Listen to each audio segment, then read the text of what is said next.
السلام عليكم. تصريح خطير من مدرب بيراميدز الكرواتي فيروشيتش يفاجئ به النادي الأهلي بعد فوزه على بيراميدز، ويعلن رحيله عن بيراميدز بسبب الأهلي. شاهد ماذا قال. ولكن في البداية ما ننساش نعطر فمنا بذكر الله والصلاة والسلام على رسولنا الكريم.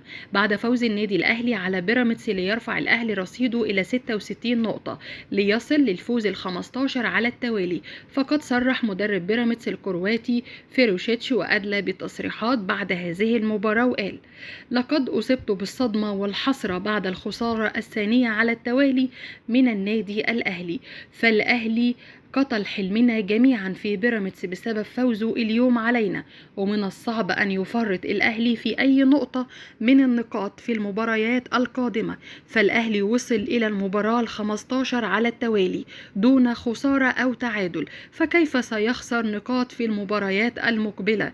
فالأهلي اقترب بنسبة 99% من حصد لقب الدوري. وسألوا صحفي زملكاوي وقال له: هل الأهلي يفوز بالحكام على عكس الزمالك وبيراميدز؟ فرد وقال: الحكام يخطئون في كل الدوريات الموجودة في العالم وليس في الدوري المصري فقط، فالكل يتأثر بالأخطاء التحكيمية سواء الأهلي أو بيراميدز، ولكن الزمالك بنسبة أقل بكثير، فالزمالك هو أكثر فريق يحصل على ركلات جزاء في الدوري المصري، ولكن الزمالك هو الذي أهدى الدوري إلى النادي الأهلي هذا الموسم بسبب انسحابه أمام الأهلي والخوف من الهزيمة أمام الأهلي، فالزمالك أهدى الأهلي أغلى 3 نقاط هذا الموسم، وأعطى راحة للعيبة النادي الأهلي التي كانت تلعب كل 3 أيام، فالزمالك هي اللي عملت فينا كده فعلا.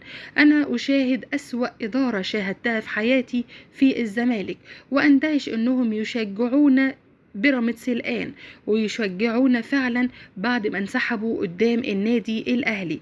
أنا أعتقد لا وجود للمنافسة مع النادي الأهلي في مصر، لأن النادي الأهلي هو الأكثر نجاحا وإبهارا في الدوري المصري وأيضا في أفريقيا، وهذا يدل على نجاح النادي الأهلي. فأنا أبلغت إدارة بيراميدز رسميا أنني سوف أرحل نهاية الموسم الجاري عن نادي بيراميدز نهائيا، لأن المنافسة صعبة مع النادي الأهلي، وأنا أرى أننا كان لدينا ركلة جزاء وأعتقد أنها صحيحة، ولكن أنا اندهشت عندما أتى إلي الحكم وقال لي، الحكم فيليكس قال لي: لا هي مش ركلة جزاء وكان المفروض ما اروحش للفار.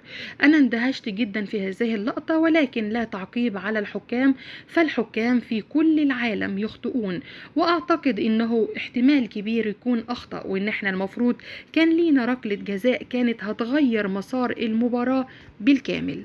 السلام عليكم.